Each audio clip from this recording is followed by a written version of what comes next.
Americans are capable of achieving extraordinary things when they have the freedom and opportunity to do so. This is American Potential. And here's your host, Jeff Crank. All right, well, thanks for joining us. Today's podcast guest is a wife, a mother, an immigrant from Jamaica, served in the United States Marine Corps, is a former business owner, and has a heart to serve her community. And she's been the first on many fronts. She's been the first to hold elected positions as the first woman, the first black woman, or both for that particular position. And I'm anxious to talk to her about that. In November of 2001, she became the first black Republican woman to serve in Virginia's General Assembly. She's served in multiple organizations, along with being appointed to a lot of boards and committees. She's made history again in 2021 when she was elected as the first woman and the first woman of color to be elected as the Lieutenant Governor of the great Commonwealth of Virginia. One of Lieutenant Governor Winsome Earl-Sears' goals is to pass education success accounts for the students of Virginia. And this would allow parents to choose the best learning environment for their children. And she believes in a simple premise, that a zip code shouldn't determine a student's educational options, but that each student should have a say in their educational choice. We welcome Lieutenant Governor Winsome Earl-Sears. Lieutenant Governor, thank you for being with us. Oh, thank you for having me. It's so good to be with you. Yes. Now, I do have a couple of things here I want to, as I was doing some research and Monica helps me do that research, I found a couple of things. First of all, this is interesting. You post a Christian song or hymn on your Twitter account. Tell us about that. Well, it's just because I like to start the session right. And I didn't know that people were watching as I was doing that. So I listen to a song and then I pray, ask for wisdom and discernment. And so people started asking, what are you doing when you're up there? And one time a page told someone who was visiting, oh, she's praying, don't disturb her. So I thought, okay, I just let them know what song I was listening to. So that's why I do it. Excellent. Well, that's great. Now, here's another one. I'm very anxious to hear about this. I found out you're a trained electrician. Yes. Okay. Was that from the Marine Corps? Tell me about this. I want to know how a lieutenant governor is also a trained electrician. Well, because of my grandfather, I remember him telling the older grandchildren that a college degree is wonderful, but to get a trade. And that was because, of course, he survived the Great Depression. And so he said, if you can work with your hands and with a skill, you will always have a job. And so I thought when I joined the Marine Corps, I'd like to become an electrician. He was a mechanic. And although now I have 2 college degrees, I also am an electrician. Now, I used to run up the poles. As you can remember, you would have to put the spikes on, and then you would climb up the poles rather carefully. Sure. And also, I was a diesel mechanic in the Marine Corps because when you didn't have a power source, you had to have a generator.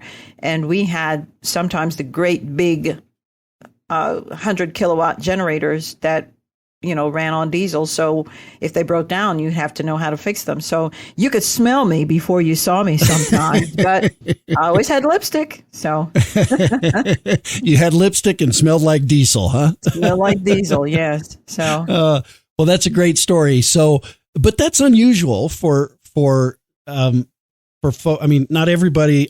Being an electrician is kind of an interesting trade. It's, what got you interested in wanting to do that?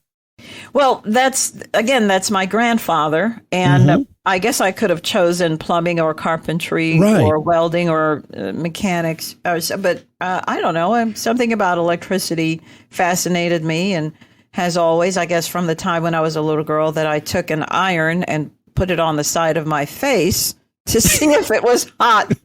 Was it hot? Was it hot? Yes, and I had the mark of an iron on my face, the side of my face, for a little while there.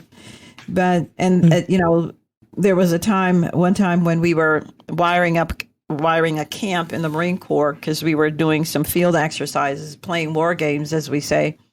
And I was wiring the fluorescent lights, and I was pushing the ballast together, and I made a total contact, and it threw me just about off the ladder with the electricity pulsing through me. And thankfully, I had a Marine right behind me who caught me. So, yeah, interesting times.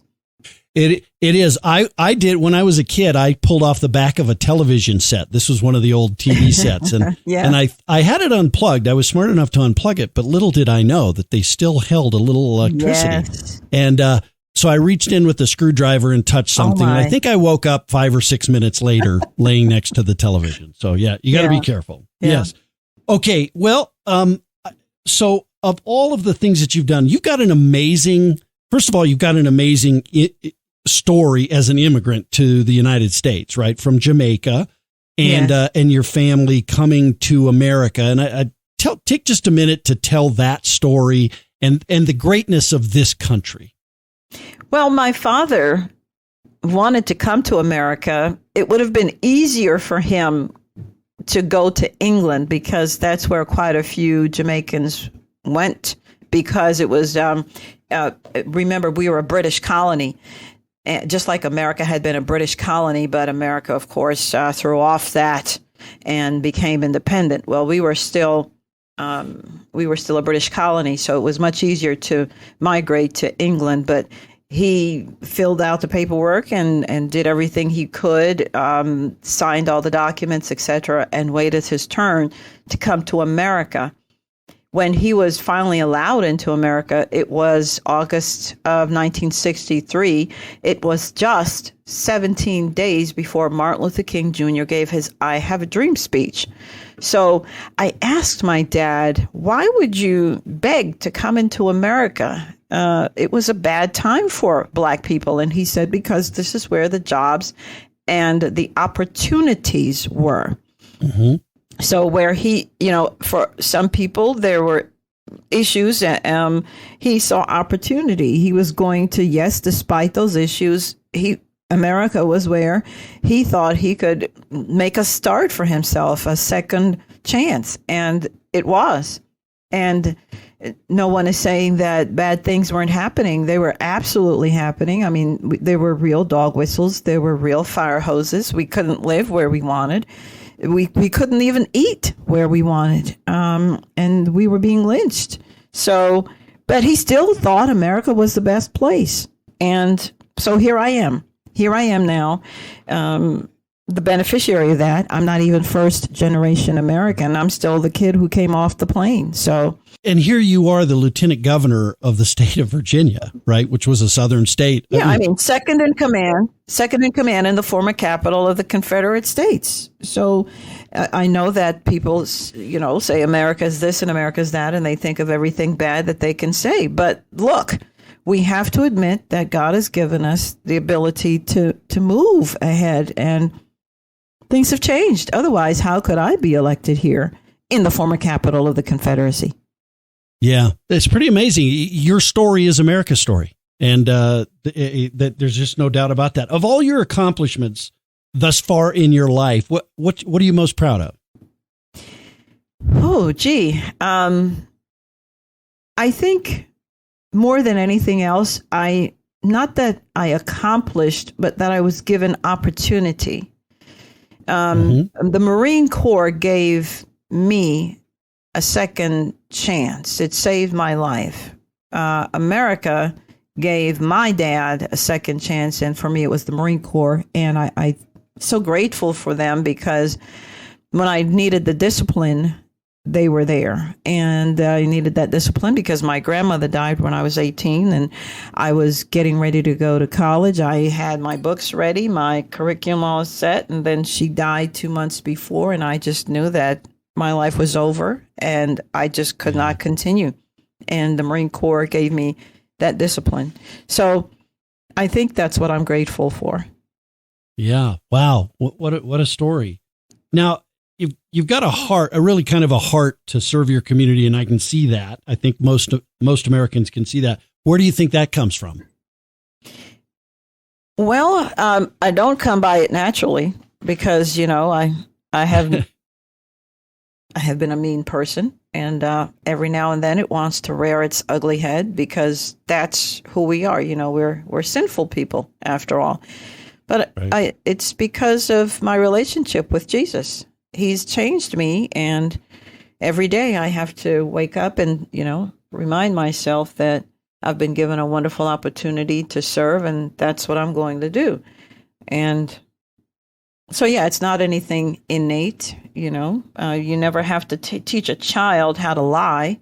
You never have to teach a child how to be selfish. That's who we naturally are. Mm-hmm. So God has changed me. Wow. Well, what a great answer. So Governor Youngkin, the governor of Virginia, declared February 23rd as Winsome Earl-Sears Day. So what did that feel like? That had to be a great moment for you. As I said, I didn't even really realize that he had done it.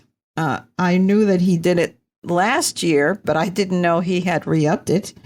And I'm just me. I'm a nobody, and some people keep telling me, no, you're not a nobody. And no, my belly hurts just like everybody's, yeah. And I'm still adjusting to my role as lieutenant governor. I don't think I'll ever adjust to it in the sense that I'll think I'm better than anybody just because of what I said before. I know that ultimately I have to make sure that God is pleased with what I do. And as long as I put other people first and do the righteous thing, which is not always the easy thing, then I'll be fine. Yeah. Well, and that's humility. And I'll tell you, that's something that's in short supply in some of our political leadership today is humility. And so I think people see that in you and they recognize that in you. So I wanted to point that out. Now, this past legislative session, you were a big supporter of education success accounts. Yes. What would these accounts have done in Virginia? Well, what we were trying to accomplish was finally, at last, parents would be able to decide where to send their children to school. I call it the new Brown versus Board of Education fight. I believe that parents are always responsible for their children. You just let something happen to the child and bam, immediately the parents are called.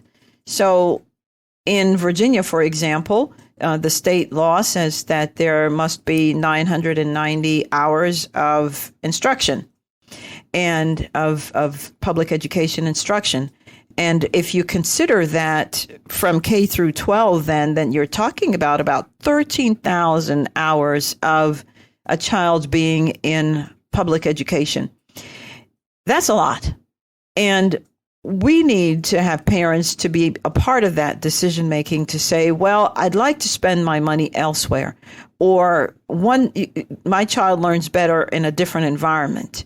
So that's what we were trying to do. And how it would work would be that 2/3 of the funds, educational funds, would stay in the local schools.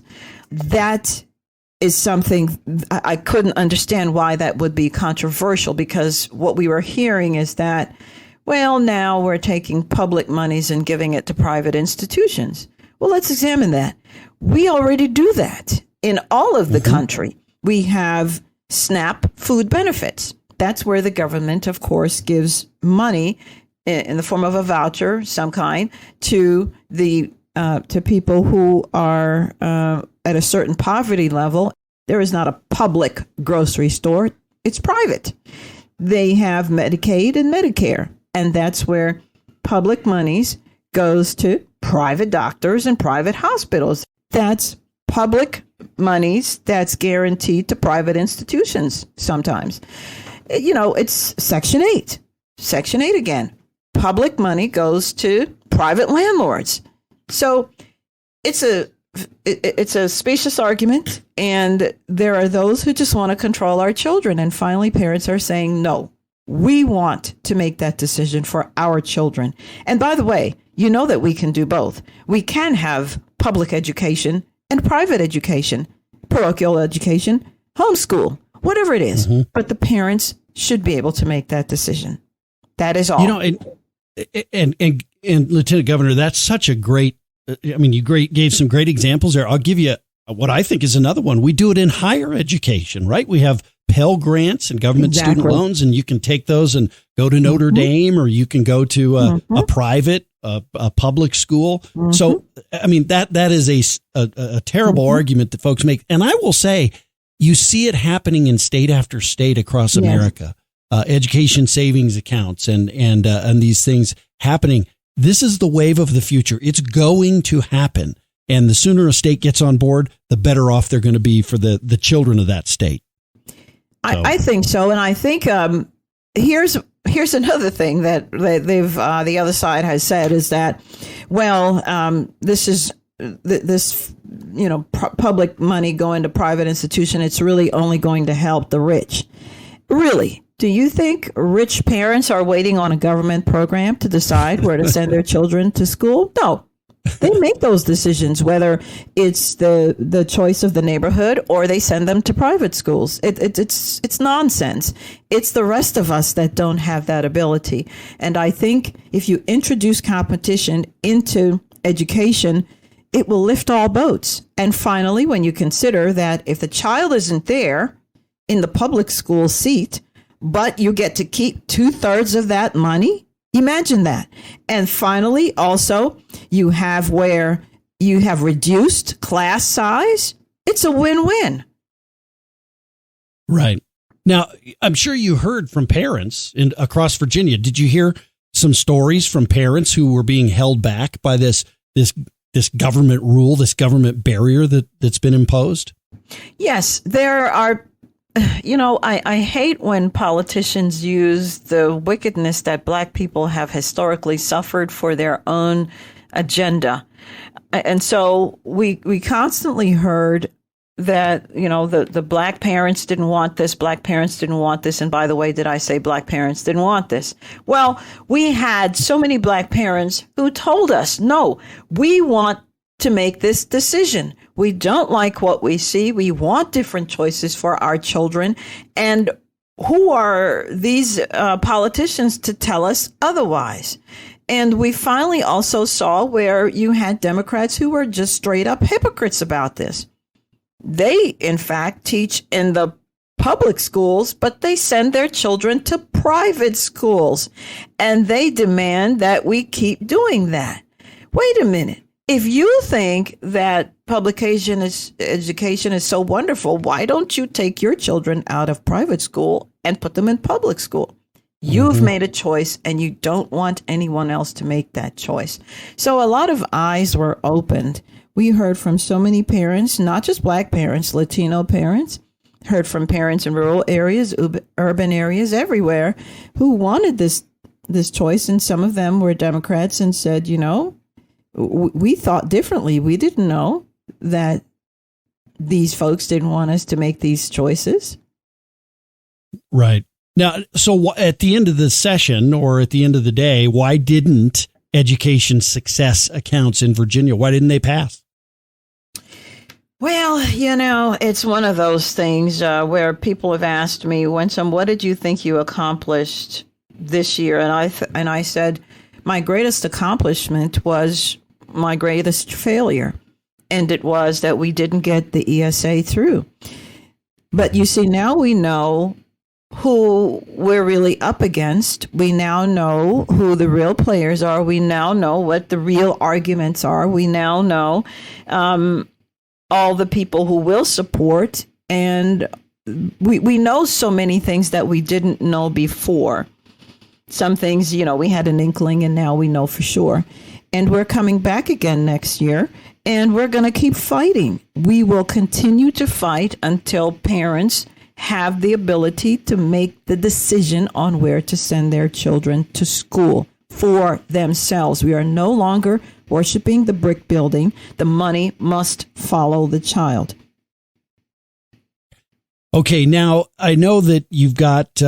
you're going to continue working on ESAs again next year. You just said that you're going to keep pushing this.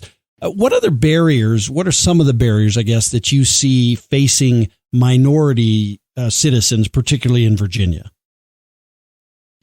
Well, our schools have been failing, and they didn't just start failing. They were failing pre-COVID. COVID policies exacerbated it because, there were times you would hear that Republicans wanted to reopen schools, and they were called racist and white supremacists because they said we wanted, the black children to die. It made no sense. I remember hearing that about Chicago. It was crazy. And what do we now know? That black children suffered the worst learning loss more than any other group.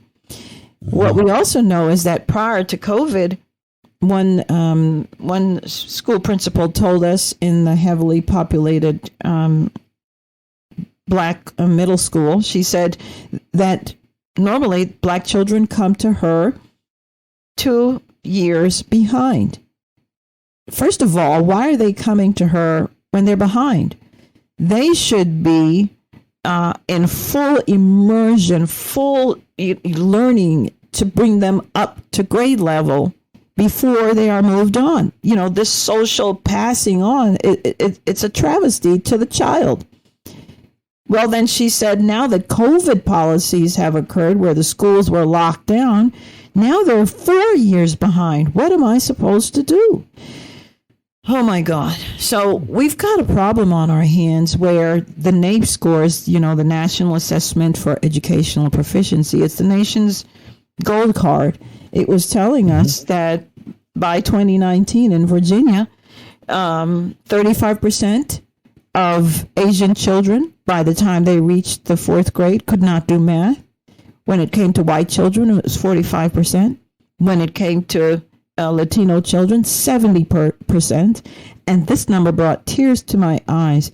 84% of black children were failing math by the time they reached fourth grade. And by the way, 85% of them were functionally illiterate. Don't tell me it's working. Our parents know that it's not working, and that's why they want change. And they will do whatever it is to help their child to succeed. And that's why we won in Virginia, because you can talk about party loyalty all you want. But when Democrats saw that their children weren't learning, they jumped ship and they voted for us. Right. These numbers that you just read off, these are these are scandalous. When you think 84% of black children in Virginia are not proficient in math at their grade level, and they almost never catch up. Right. You need absolute immersion. And here's the thing. In Virginia, almost all of the private schools were open 5 days a week for a whole year when public schools were closed. And I asked one schoolmaster of a private school, did COVID not come to your school? And he said, of course. But you know what we did? We sent the child home, cleaned everything, and kept going because we don't get paid to stay home. Right. Yeah.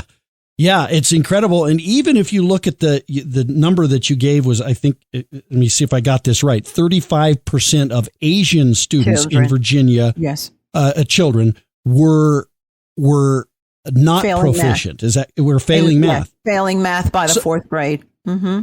So that only means 65% were proficient and were doing okay. I mean, those are not good numbers. That's still an F. It still is.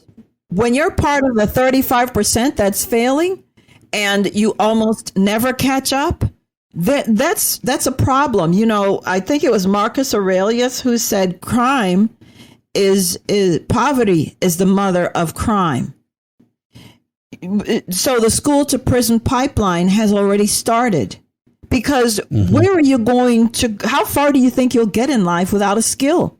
How far do you think you're going to get in life if you're uneducated or undereducated even? Who will hire you? So that's another reason why we cannot afford to lose these lives. These children's lives are precious. And I will fight tooth and nail to have our education system changed. My father came to America with only $1.75 in his pocket. And the only reason he's successful today is because he took any job he could find and use that money to put himself through school. Started his education, started his career. Education will pull all of us out of poverty. And that's why it's so important to me. I didn't just come to it last year or this year. 22 years ago, when I was first elected to the House of Delegates, I put in a bill so that we could have charter schools increased by allowing even higher ed institutions be a part of charter schools. And my God, after 22 years, we still only have seven charter schools in all of Virginia, when even in democratically controlled Washington, D.C., they have 140 or something like that. Come on. Wow. Yeah. That's incredible. And these are government imposed barriers on success. This is a system. It's trapping folks into a system that they don't have the means to get out, but it's government. It's these government barriers that are imposed by government that are making this happen. And we have to break those barriers. Let's call it what it is. It's not government specifically. We've got to get to, this is a political party and a political mindset. And we've got to call a spade because the people have to know why they don't have school choice. And it is because we have extreme, not all Democrats, but extreme Democrats who are determined to vote against a parent making a decision on where they want their child to go to school. If it's the public school, fine. If it's a private school, fine. If it's homeschool, fine. You probably already know the statistics are showing us that Black parents are the largest growing segment of homeschoolers. But the Democrats would have you believe that all Black parents want their children to go to public school. Who made those decisions for us? So if we want different, we've got to vote differently. Did you have Democrats who you clearly had some Democrats who supported you on this issue, correct? From the community, yes, but not any who were elected. No elected Democrats in the Virginia legislature did. We tried and tried. We went and showed statistics. We went and showed that in your district, we had a plurality of parents who want school choice. But you see, when you have the unions giving you a lot of money, and when you have the unions knocking on the doors for you, when you have the unions doing a lot, the teacher unions, then, I guess you're going to be beholden to a certain mindset and a certain talking point. So that's what we found. Well, let's hope that some Democrats do come on board. Obviously, you want that. You want them to come on board and pass these good transformative policies. So let's hope that they do that. Yeah, because this is about the children. This is not about a political party. Our children are failing. What about that? Don't people understand? Yeah, we just have a couple of minutes left, but I did want to bring something up. You bring your faith with you as lieutenant governor, to everything you do. And I think a lot of people who are maybe non-faith, they're not religious or whatever, they also bring their worldview to their job. And somehow that seems okay to some people, right? Everybody brings their worldview to it. But when it comes to freedom of speech, and particularly when it comes to sort of faith speech, I'll say, how important is that to you? How important is it to Virginia? How important is it to America that we be tolerant of people talking about their faith, their worldview, those sorts of things? Well, see, that's what makes America, that you can speak your mind, and someone doesn't show up at your door wanting to throw you in jail without even due process. And I think that's all of life. There's one thing to tolerate something, but then to be forced to like it and to be forced to love it, that's not tolerating. that's you dictating to me your worldview, and you're going to like it. That's not America. And we've got to guard against that. When I think about how America was started, people came here for freedom of religion. And how can it be then now it's turned against us? So I would say to Americans, be careful. Let us all learn to live together. We don't all have to believe the same thing, but we can respect and tolerate each other's positions. But, we can't be at each other's throats. We can't have another civil war. We have to be careful of these revolutions that are beginning to happen where, it's Animal Farm. I like to think, what's happening seems to be that it's not 1963 when my father first came to America, when there were, again, real water hoses and that sort. It's actually 1984, where we have certain people dictating to others how we will think, even. And if we don't toe the line, then we lose our jobs. We lose everything. We lose friends. It's just amazing to me how far we're going in granting government too much control. So I just say all that to say, let's be careful. Yeah.